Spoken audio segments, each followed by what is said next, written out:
but now they only block the... Hello, it's Emma Thompson. You know me from my movie roles. I've done so many. Love Actually. But clouds got in The part where I'm crying and putting my hands against my face because I'm crying, realizing that the very beautiful, handsome Alan Rickman has found a different woman.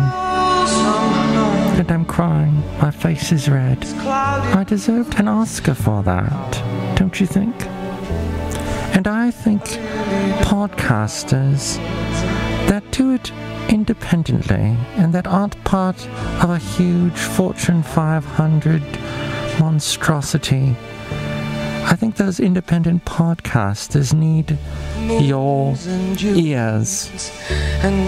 Perk your ears up for the independent podcasters. Like Mike Matthews, for example. Stop crying, chin up. Here's his show. I looked at love. This show is clean. So sad. Pretty much. Mike's Daily Podcast. Episode 854. Hello, this is Mike Matthews broadcasting from Cafe Anyway here at the last place on earth located somewhere in Podcastro Valley. Today, it's part 2 of my 4-part interview with the amazing Seattle singer-songwriter Daniel G Harmmann. Plus, we hear from Chely Shoehart, Floyd the Floorman, John Deere the engineer, and is the moon made of cheese? No!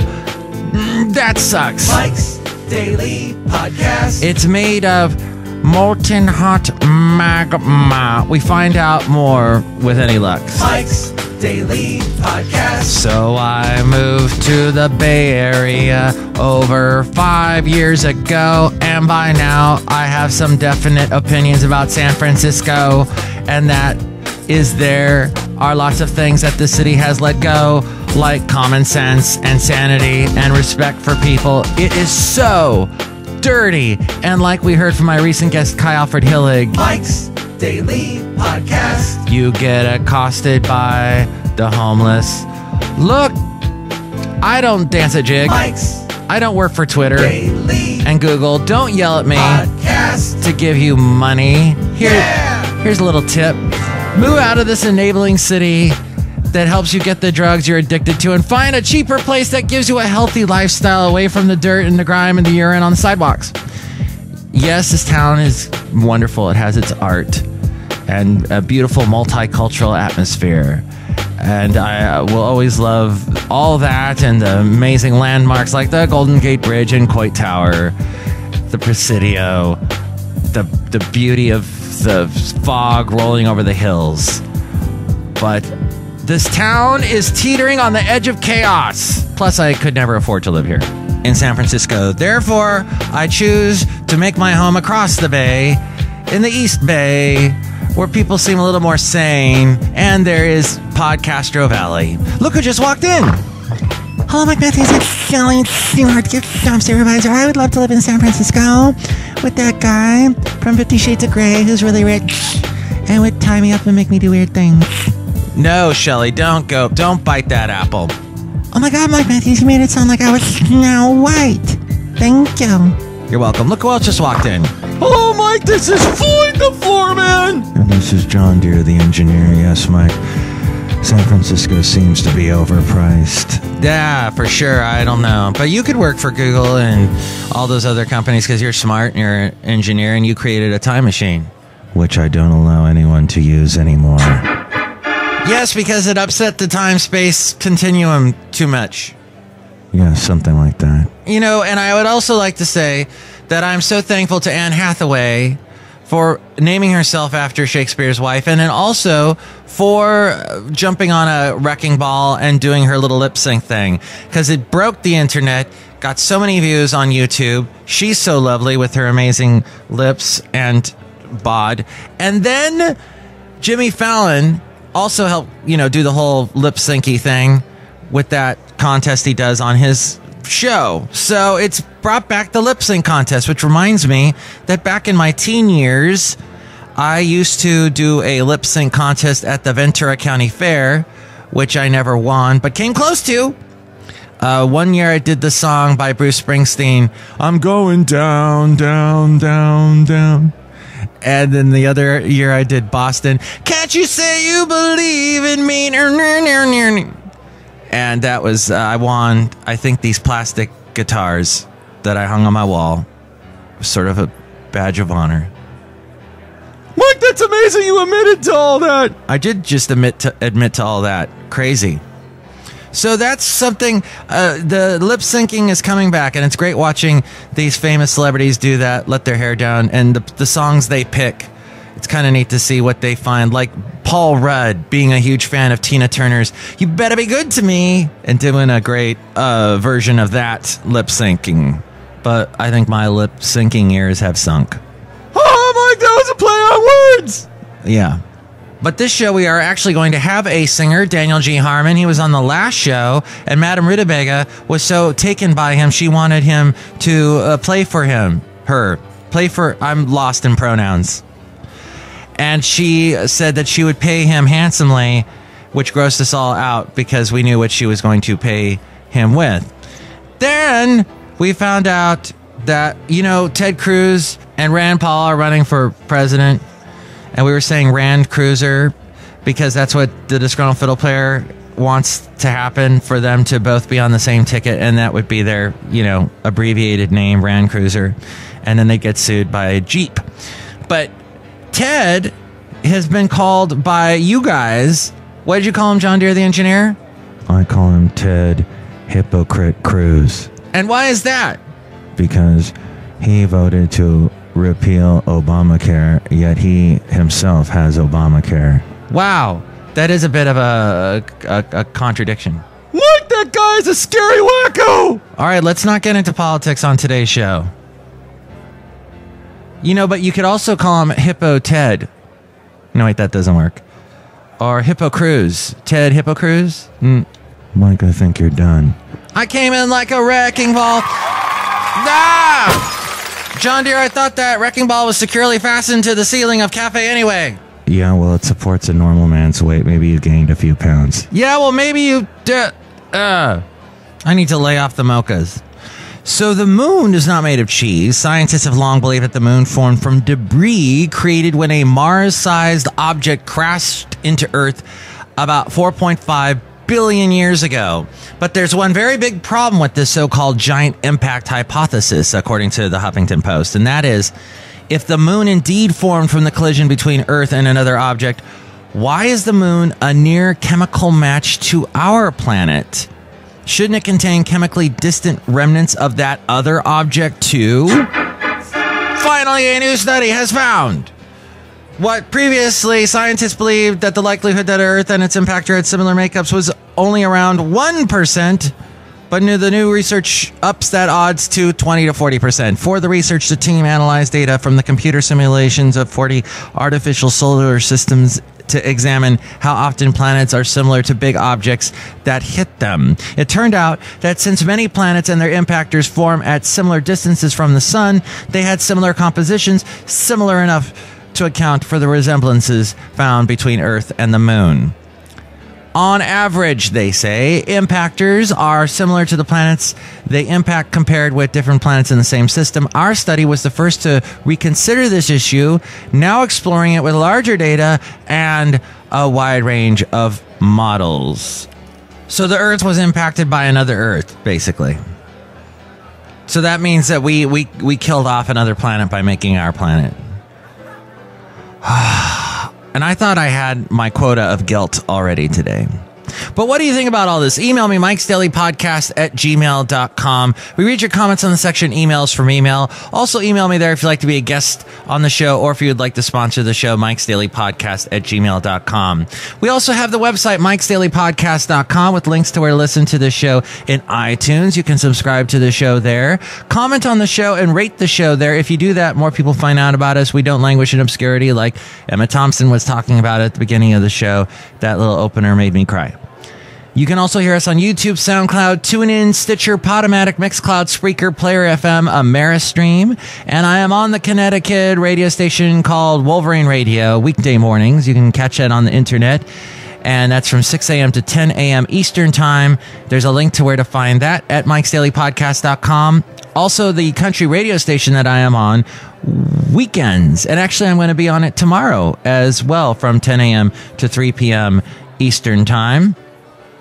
Link to that is at mikesdailypodcast.com. Share this show with your friends. Like on Facebook. Like the Facebook page. When I post a new show, share it with your friends and more people will find out about us that way. We're also on Twitter. Retweet us when I tweet, and more people will find out about us there too. So follow us on Twitter and Instagram, Yelp, Tumblr. Links to all those at mikesdailypodcast.com, and the Amazon link. If you're going to buy anything on Amazon, go through that link first, and that helps us out a little bit. We've also got the blog, Daily Podcast Picture, and all my past interviews there at mikesdailypodcast.com. And speaking of interviews, here's part 2 of my little chat with the amazing singer-songwriter from Seattle, Washington, Daniel G. Harmon.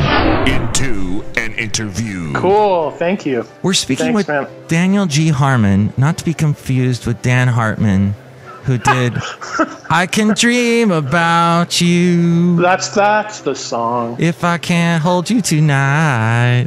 Right. I also get him, I don't know why, but I think that like 80s genre of crap, I get him mixed up with like Lady in Red. Oh, Ed DeBerg, or what's his name? Christaberg. Christopher is dancing with me cheek to cheek.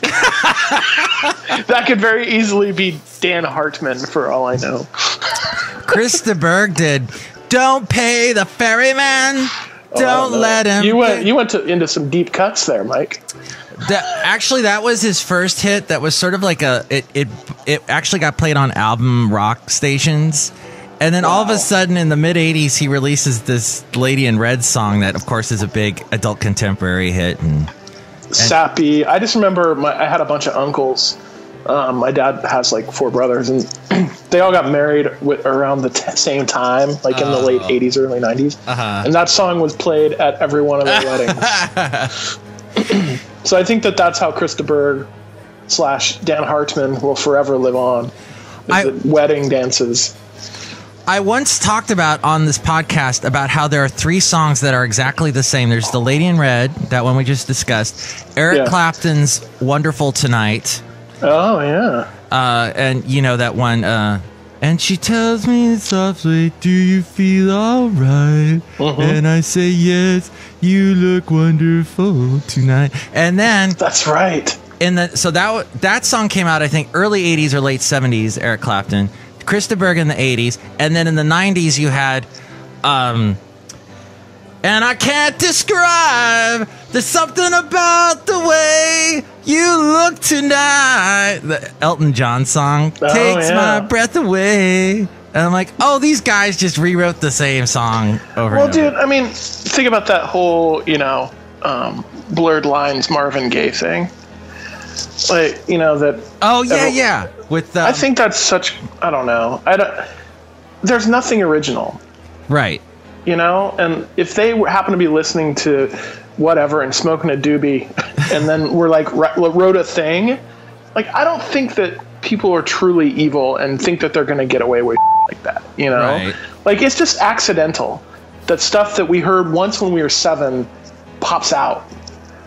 And I think they did an excellent job grabbing that sort of feel from Marvin Gaye's disco era. Yeah.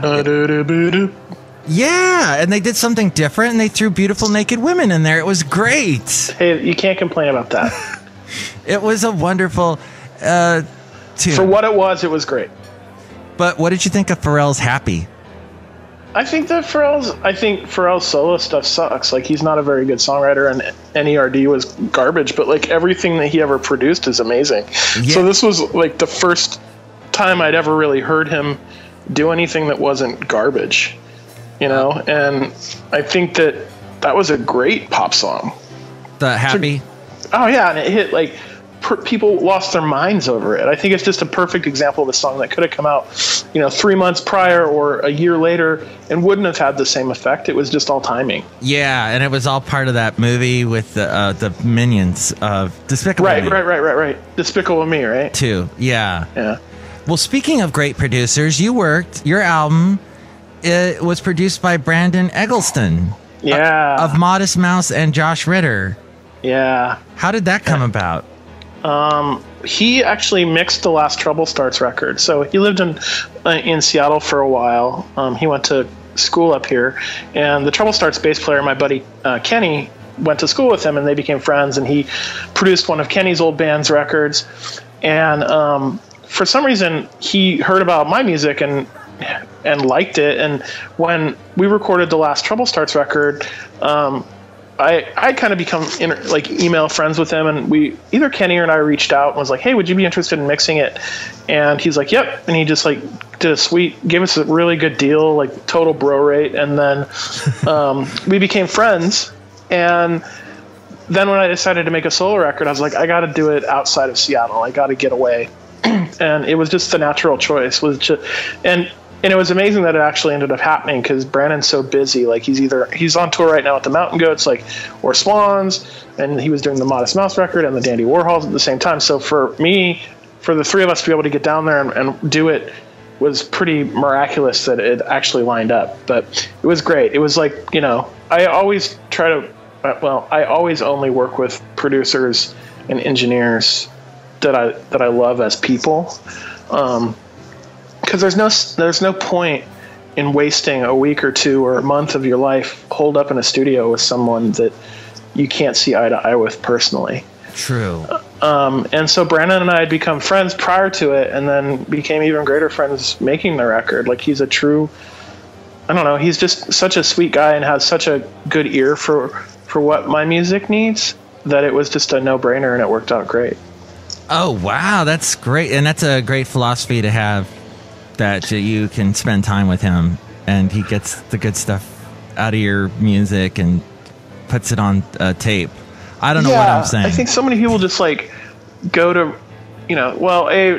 hardly anyone records records in studios anymore. Everyone just does it on their own, which is fine, I guess. But, if you're going to go and spend a lot of money and go to a studio and make a great sounding record, I think that you should do your research and spend time finding someone that, is good at making records that you like right. Records that you listen to, and then spend some time with that person and see if they're a good connection personally. It's like dating.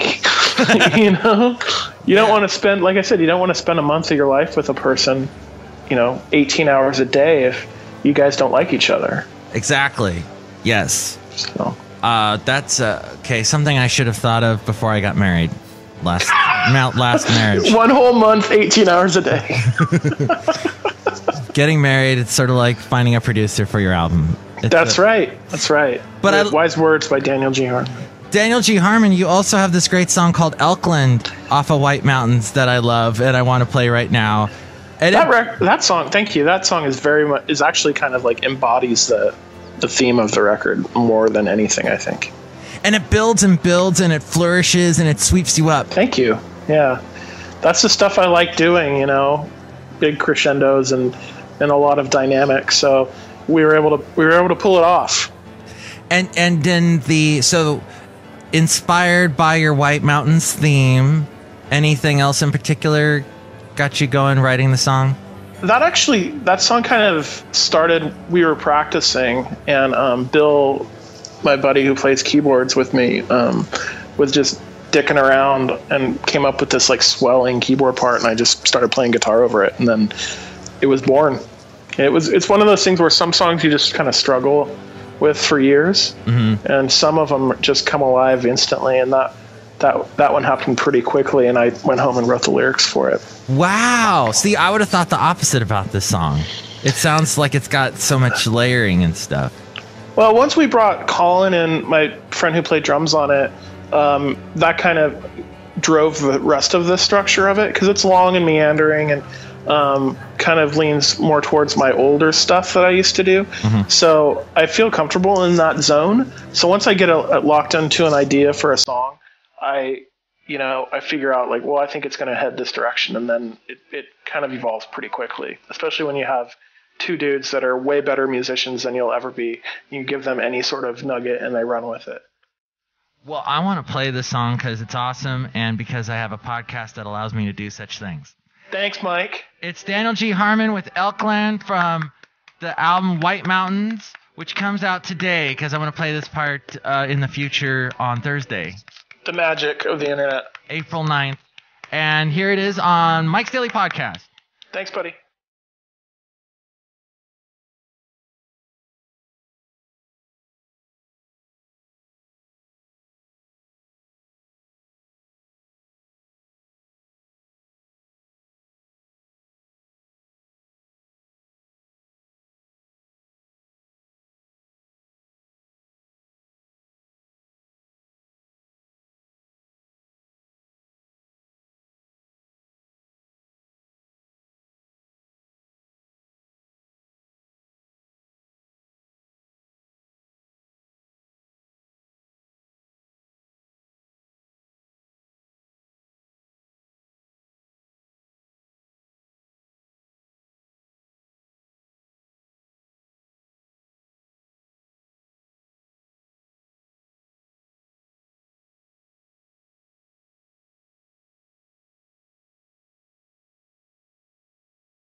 Yeah, hit those keys really hard. Nice. Sustain. Awesome. That is Daniel G. Harmon as we go outside of Cafe Anyway here at the last place on earth, located somewhere in Podcastro Valley. Tomorrow, part 3 of my 4-part interview with Daniel G. Harmon. And here's today's podcast picture. The picture is of Santa Cruz, which is a beautiful, beautiful spot right there in the south of Wales. No, it's actually, just south of the Bay Area, south of San Jose. And this was, I haven't been there in like a year. I need to get down there with Basil the Boxer. I know, Basil. It's so much fun. Now, I hear they've cracked down on those little cliffs that you see there, or they're huge cliffs, but in between the cliffs, you can walk down, and there's little beaches there along Santa Cruz. And there used to be sort of this unwritten rule that it was illegal to bring the dogs to those little beaches and let them run around free. But nobody observed that rule, and just everybody brought their dogs down there and they played. But I've heard recently they've enforced that. And since I am like a lightning rod for getting tickets for having the dog off the leash, even though everybody else is doing it, I'm the one that gets caught and gets the ticket and has to pay the $300 fine. So I am a little bit leery about doing that, of taking a trip to Santa Cruz. Plus, it takes me like 2 hours to get there, and you gotta drive through this mountain range, and it's beautiful, but wham. See that picture now at Mike'sDailyPodcast.com. Mike Matthews, it's like so beautiful. And you see the ice plants. Yeah, ice plants. It's a California thing. They're awesome. And they bloom this time of year, in the spring. They've got these beautiful little flowers that pop open, and they're yellow and purple. It's so nice. I know, Mike Matthews. It's like wonderful. You know what, Chely? I want to give you a hug. Oh, thanks. But don't. All right. Next show, we are going to bring you part 3 of my Intuit interview with the very talented Daniel G. Harmon. Plus, we're going to hear from Benita, the rodeo queen, the Disgruntled Fiddle Player, and the Brewmaster. Mike's Daily Podcast is written and produced and performed by Mike Matthews. His podcast is super easy to find. Download or listen to his show and read his blog at mikesdailypodcast.com. Email Mike now at mikesdailypodcast@gmail.com. See you tomorrow. Bye!